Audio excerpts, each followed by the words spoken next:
Hello, my name is Steve Velasquez. I am a curator at the National Museum of American History.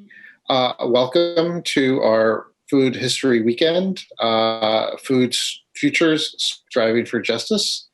Thank you for joining us for our first fully ever virtual event. While we're sorry we can't be with you here in person, we look forward to bringing you leading thinkers, activists, and change makers in the food system to share their stories of resilience during crisis, as well as their vision for a better and more just future. We hope you join for some of these panels and some of our cooking demos, as well as checking out some of our virtual galleries. Today, I am here with Lorena Quiroz-Lewis, who is the executive director and founder of the Immigrant Alliance for Justice and Equity, an organization whose purpose is to amplify the voices of the marginalized, multiracial, and immigrant communities of Mississippi. In her role as an organizer for the Industrial Areas Foundation, she helped to build statewide power for the underserved populations of Mississippi. But prior to her role as organizer and executive director of the Immigrant Alliance for Justice and Equity, Lorena is the proud mother of three brilliant and politically engaged Afro-Latinas who are proud of their heritage, culture, and Afro-Indigenous ancestry. Today we're here to talk about food workers, a better deal for food workers. So Lorena, thank you for joining us. Thank you, Steve, for having me. I hope you're all well in Mississippi. So Lorena, today we're going to be talking about food workers in Mississippi and how COVID has affected the workers in and around the United States. But before we begin, I wanted to ask you a little bit about what is life like, both personal, social, and the work life for workers in Mississippi. Could you paint us a picture of a typical day might look like for that? Well, we are in a rural state. The poultry farms and the areas in where the workers have been mostly affected, they're in rural areas, so they're very disconnected from what you would call from the metro area, from the capital. People have different schedules, so they could be working early morning shift, usually 8 to 10 hours. Then they have the midday shifts or the overnight shifts. They have to come in with their own uniforms, their own PPEs. So preparation is essential for them. They also enter these spaces with very little support, very little information when it comes to what's going on. Pretty much they report to work and they follow the instructions. In the past, there have been repercussions on the actions of the supervisors towards the workers. They have endured things such as sexual harassment. They are treated unfairly by their supervisors. If they come any 1 to 2 minutes late, they also do not have time for breaks. They're denied paid lunch breaks. They're denied time off, and even using the restroom is sometimes something that they have to negotiate. So the days are long. They're hard. You have to keep up with folks around you. Sometimes the most difficult jobs are done by the youngest employees. So that could mean that if they find a 12 or 14-year-old that can handle the work, they will be allowed to work. As far as social distancing, in many of these factories, there is no such a thing. People are working side by side.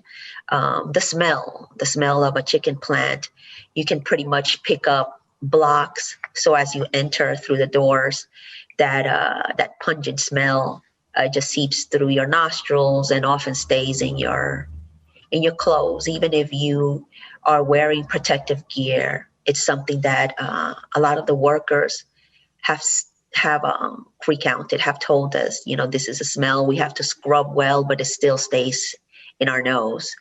The conditions, as far as, cleanliness, we've heard so many stories of things that are happening, sometimes because of the fact that they are treated well.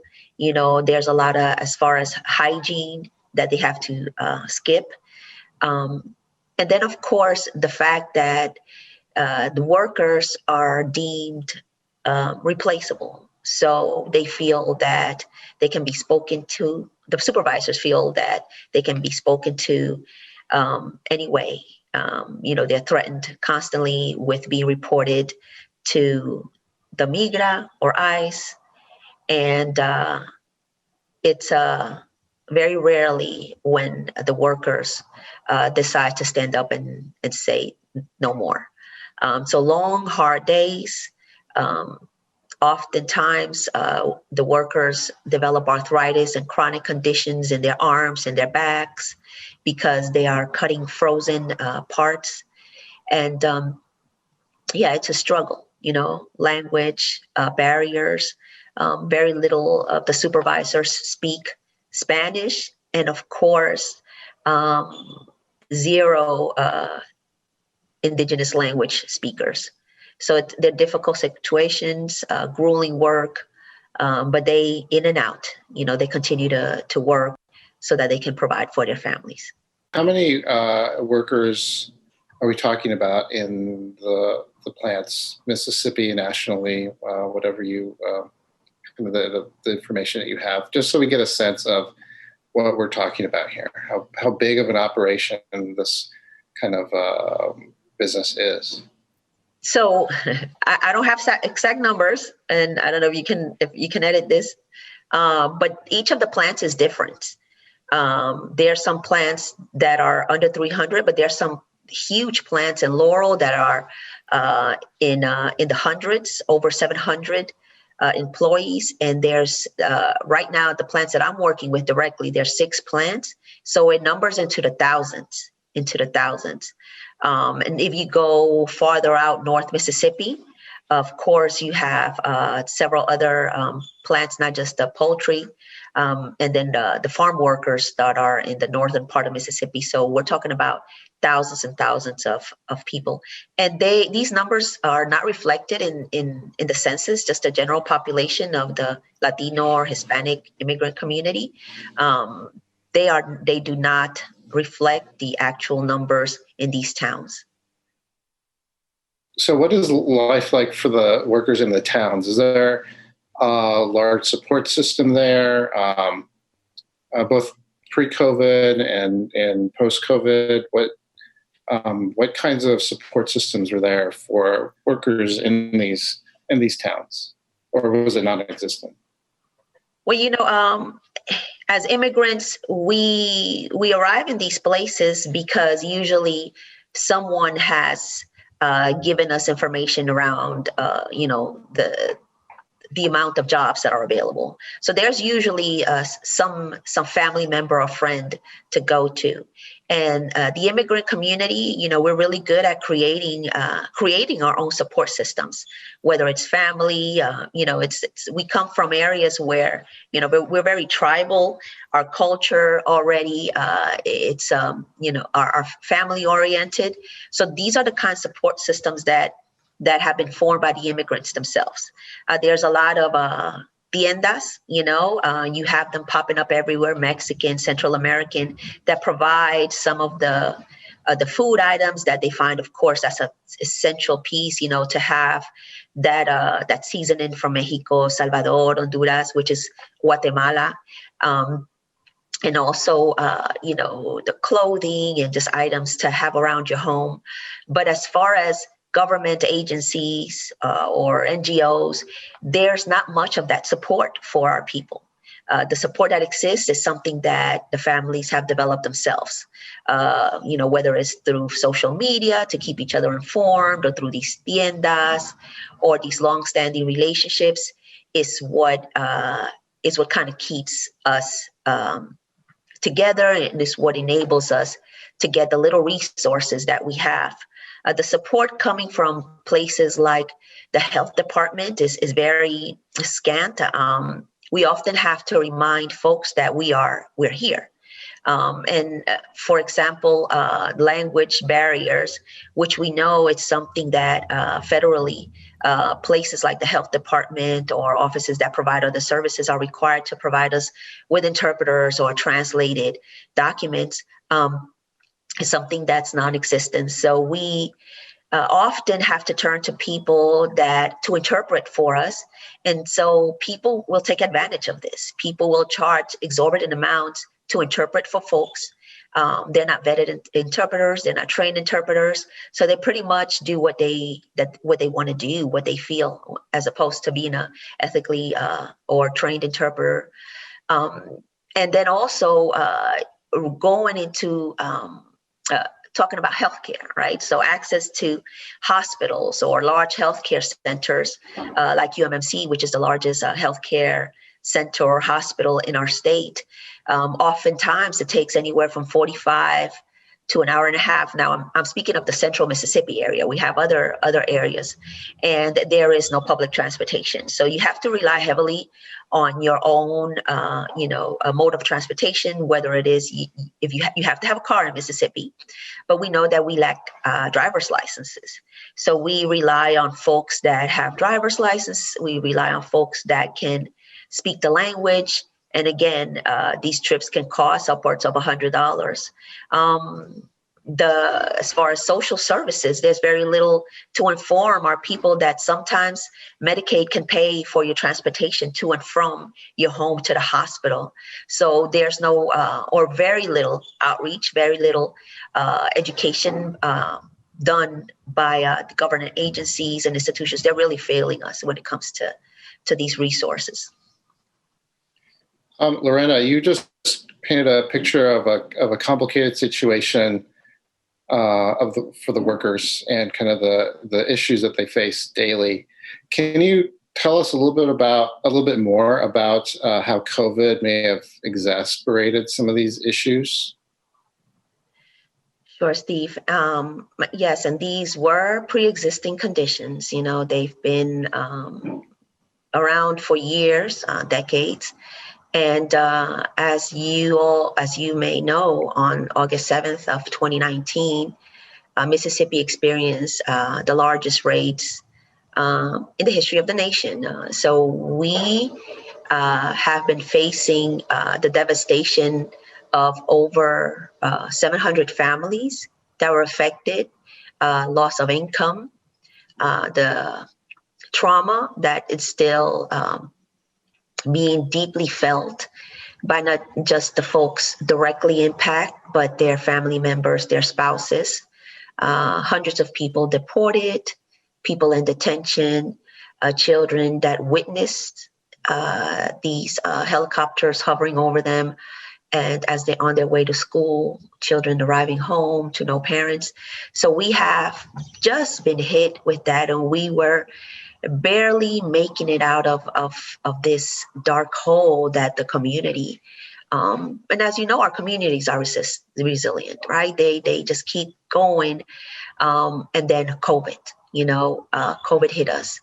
And it seemed that it wasn't going to come our way. We were listening to stories in Jackson, and we were listening to daily spikes in the number of infections. And then you heard, the first person that got infected. And then the numbers just continue to multiply.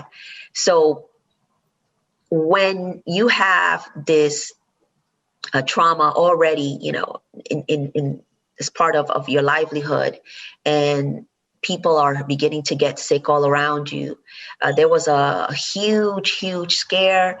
Our communities, what they did immediately was turn to what they know. So a lot of stories came about of how you can heal COVID.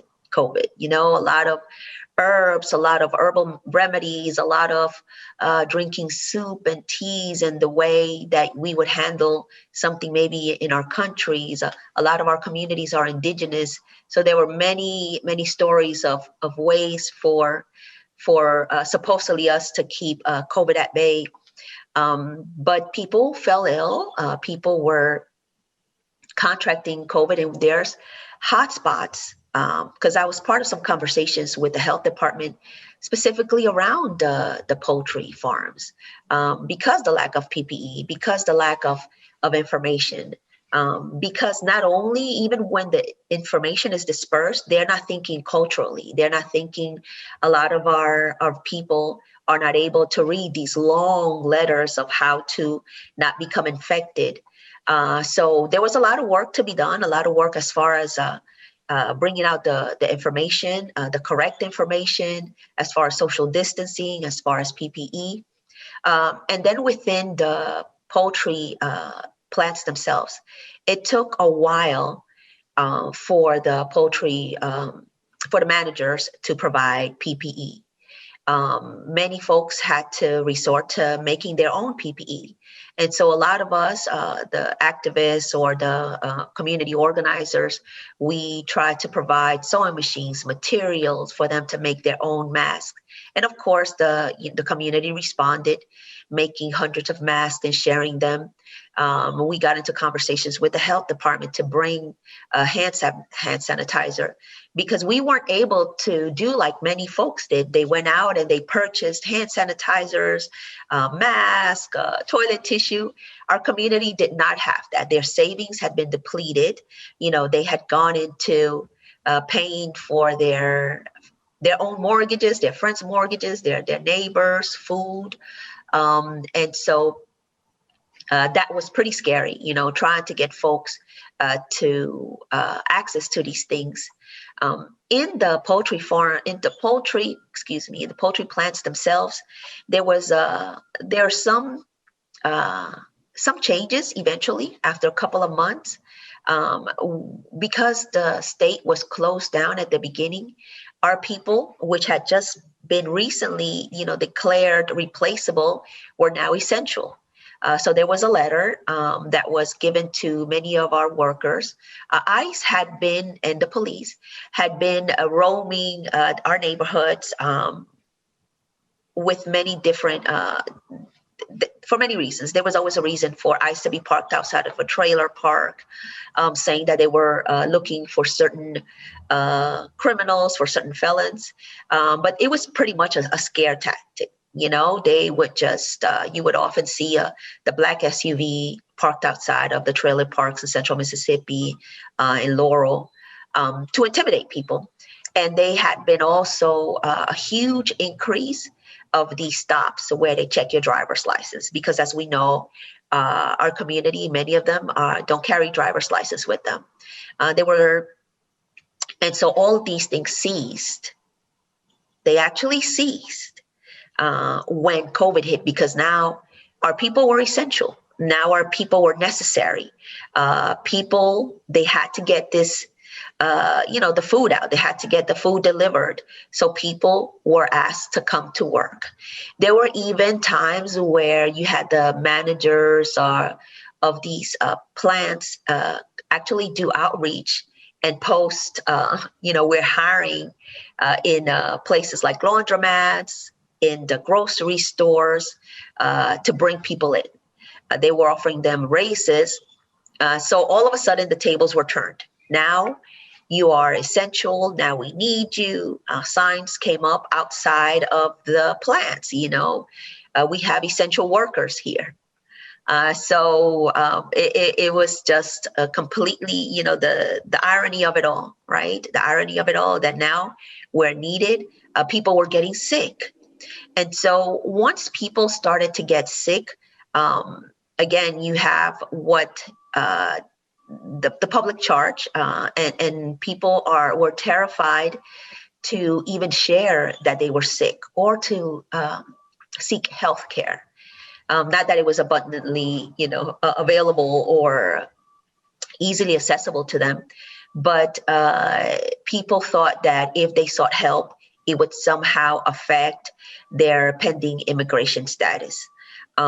Because a lot of the folks that came back are having conversations with immigration attorneys and hoping that they get permits, at least to work for a little while.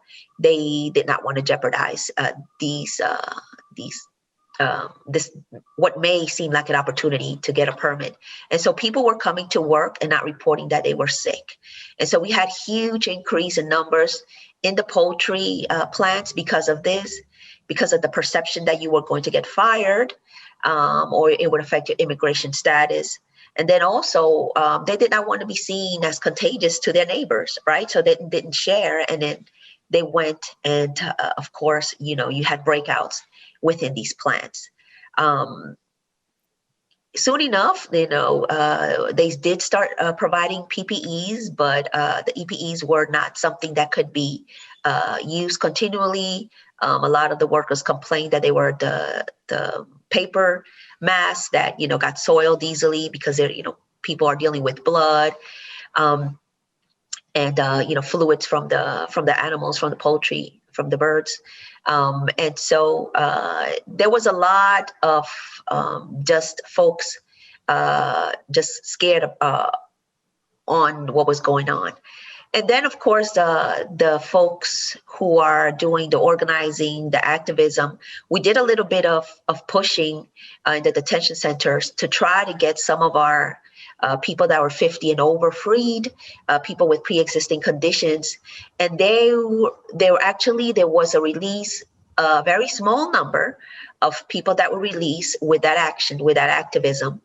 And people were already infected.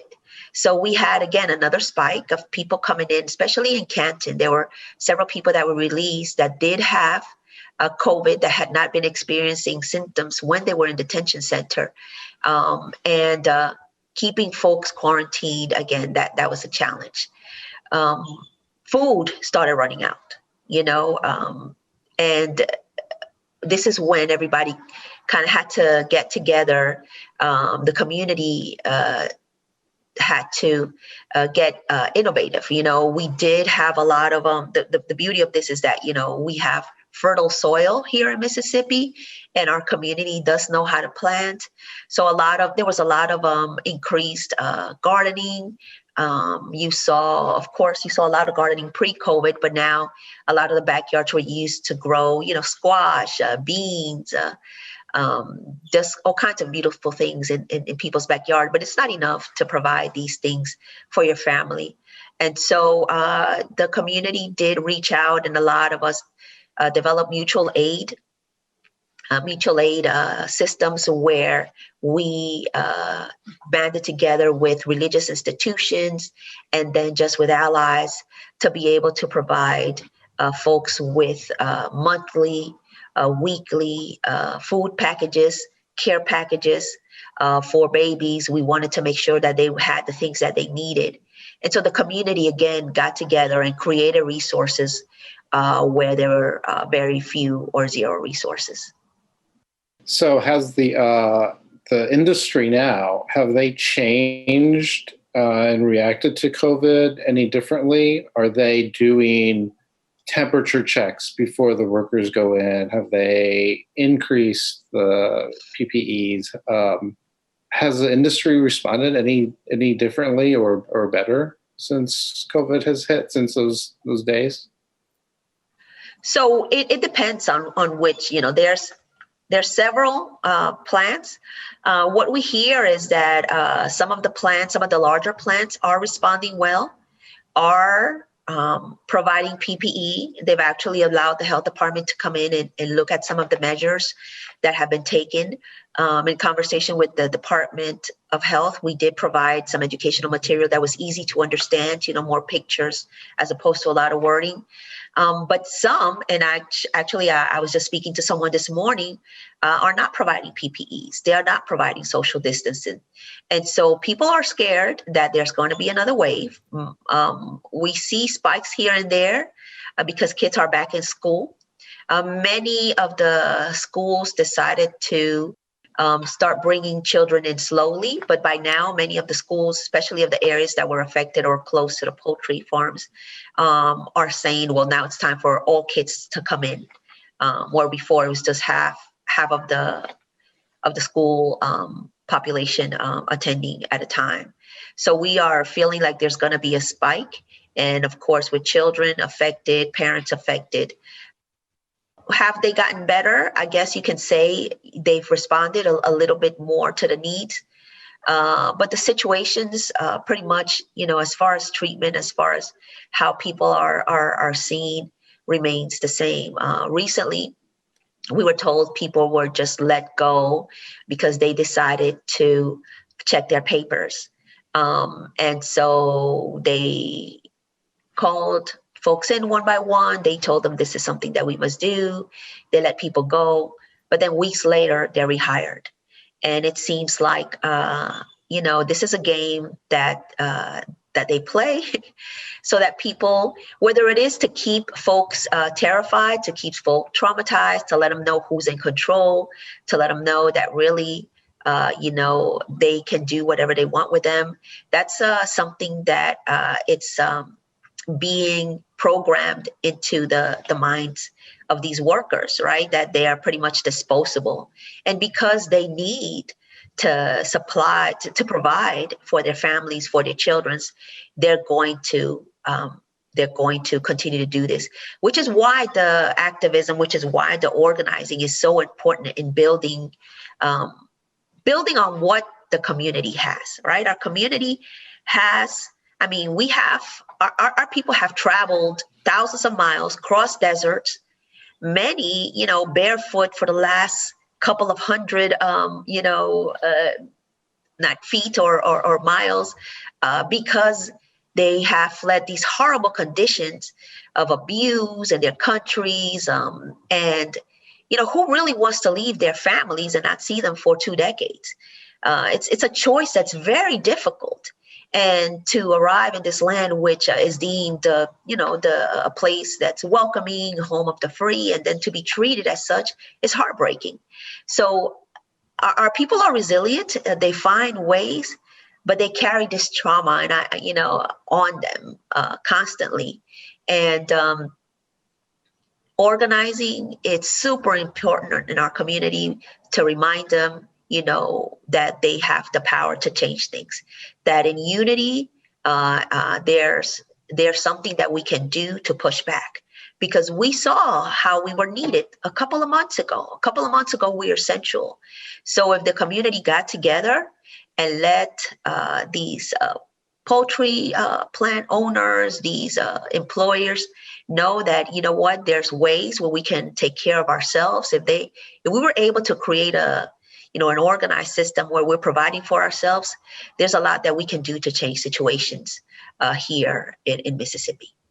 Take care of ourselves. If we were able to create an organized system where we're providing for ourselves, there's a lot that we can do to change situations here in Mississippi. I want to make sure we get to this last question because this is about food futures. And, you painted a picture that is very complicated. They're both essential, yet marginalized. They are going through some tough economic times. They are, yet there's a strong community sense. So for our audience, and we're going to be asking this kind of question throughout the weekend, what are some tangible things that people, the public, can do who care about workers? How can we support workers moving forward? Of course, we want to go out there and vote. A lot of can be done through those means. Legislation, as things, hopefully things will get better. If there's change within the governmental system, administration, tangible things. We do always need funding, right? there's always conversation around what organizations or what funding goes into organizations, but organizations don't organize. So keep in mind when you are, providing donations that you want to look at the organization's leadership. What does it look like? Is it reflective of the community? Because believe it or not, a lot of the organizations that do work in our state have gone on a mission, and all of a sudden we're an issue. When with us, it's a lived-in experience, right? My mom did for me what many of the workers are doing right now for their children, sacrificed so that I can have an education, left her parents. So look at really the makeup of these organizations. Are they serving who they say they're serving? How are they moving in those spaces respectfully, ethically, having cultural competence? We know that as far as immigrants, there's so much, when we can say mestizos, indígenas, Afro immigrants, there's a lot of colorism. And these politics, they bleed into the community. So we want to make sure that these, whatever resources we provide are easily accessible to everyone, not just people, that look more European. And as you know, Steve, that we hear that, right? You want to get the community to be a little bit lighter, better hair, that kind of conversation. And it seeps into the culture of organizations. And I'm being very honest because I'm being asked to speak in other areas as well, as far as providing, when you do make donations, make sure that the donations go to the community. And then I use just to grow an organization. Things that we need, we need also just to hear that people know that we're here. A lot of people, they feel that they've forgotten about, Mississippi. Mississippi is very often seen as last on everything. And we are, but it's because of the institutionalized racism that we lack the resources that we do. It's not that we lack competent or intelligent or able people. We lack resources. So donate to the right organizations, do a little bit of homework when it comes to the legislation, a little bit of homework when it comes to voting.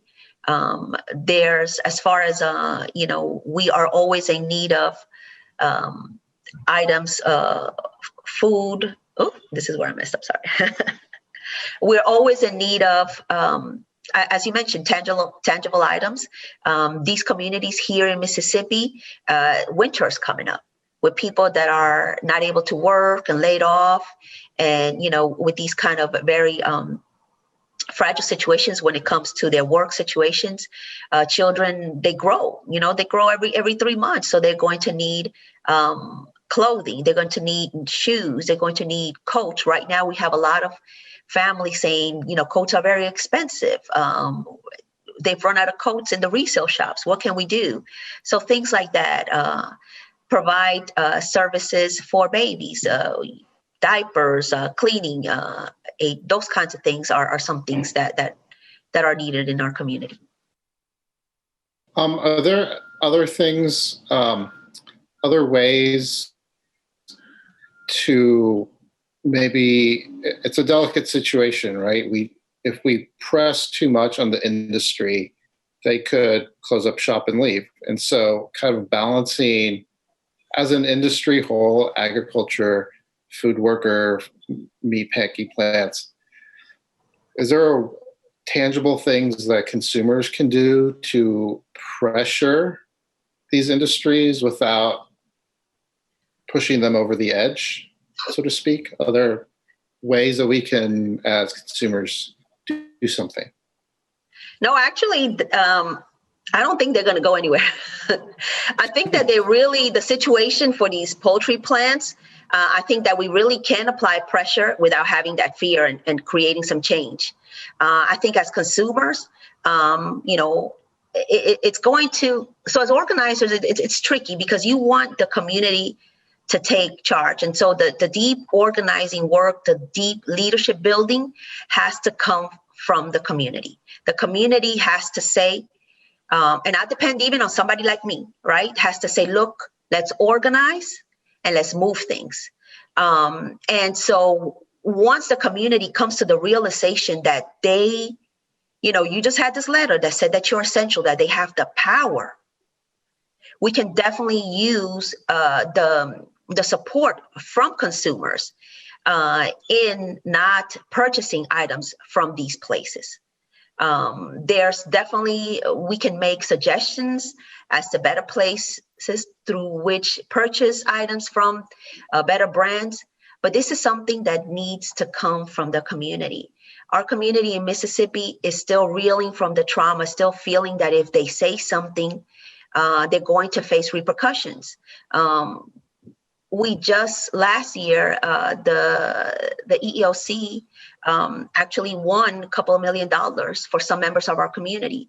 The number could have been much larger, but the fear held people from joining this action. And so when the community is able to finally overcome some of these fears and organize in a way where we can get the support of the consumers, there is definitely some tangible things that we can move as far as pressuring when it comes to the treatment of our essential workers.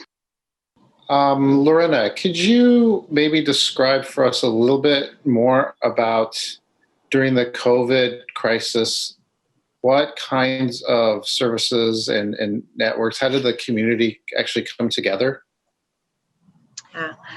Yeah, and as we mentioned previously, the scant of resources, it makes us stronger and it helps us rely on ourselves. And so one of the things that we did organizer style was to just talk to some of the leaders and create a group of promotoras de salud that kind of follows the CDC model that has been used in other areas of the country, where community health workers go into their own communities and talk to community folks, find out what is going on in their households. And so that served for our promotoras, that model served for them to have these conversations, even though not in person, but via their already deep networks, within their WhatsApps and Facebook pages, where within these small rural towns, they were able to identify who had been diagnosed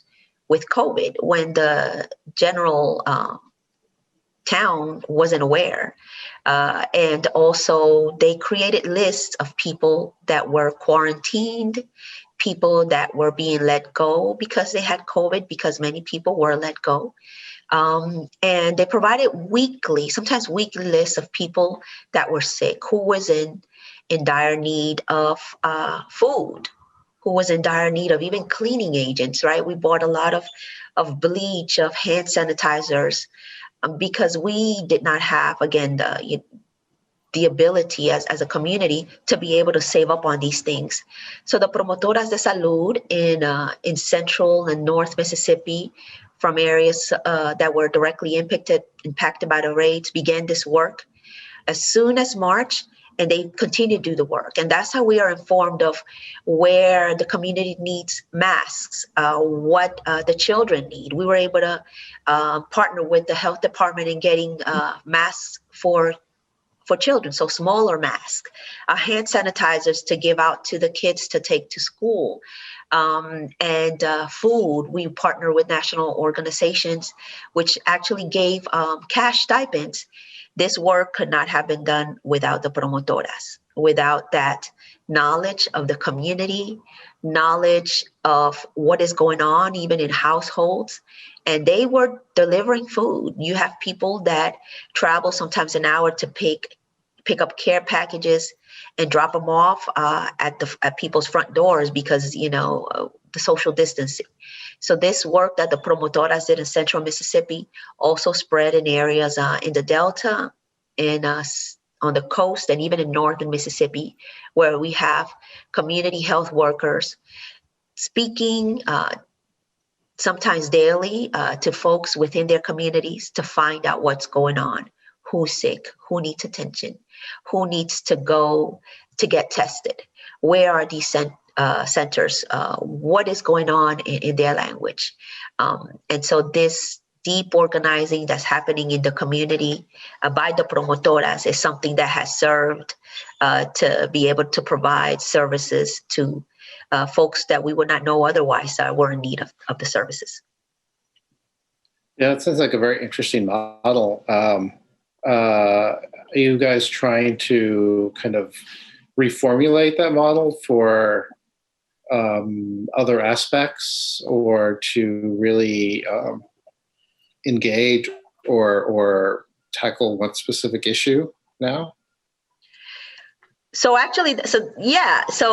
because they have been so engaged, and in organizing, you have the groups change, the dynamics change. Sometimes people change jobs, they're not able to meet weekly when it comes to labor issues, immigration issues, but the promotoras have been there weekly. And because of that relationship that they have built with the organizers, with also the folks that provide the resources, they have been actually the most trusted as far as steady information.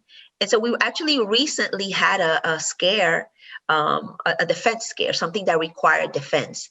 And we are working with the committees to build the defense team, which means that we're on the lookout for ICE or from there's movement from the police, as I mentioned before, that increase. But the promotoras were the folks that we went to kind of keep an eye on things, to keep us updated hourly.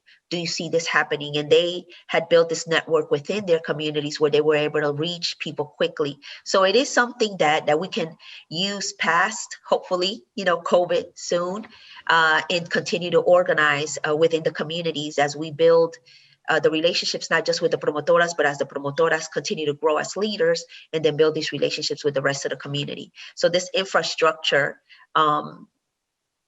we're hoping to grow within the state of Mississippi, because when you build power, you also need to have, you need to have numbers, but you also need to have that culture of resistance, of that culture of organizing, that culture where the community itself decides, hey, it's up to me. I'm going to take these issues upon myself. I see that I'm essential. I see that I'm needed. And I have the power to make things move, to make things happen. And so following that model, creating and following the trust that we're building with the promotoras is something that we can use to continue to build that culture of organizing in our state.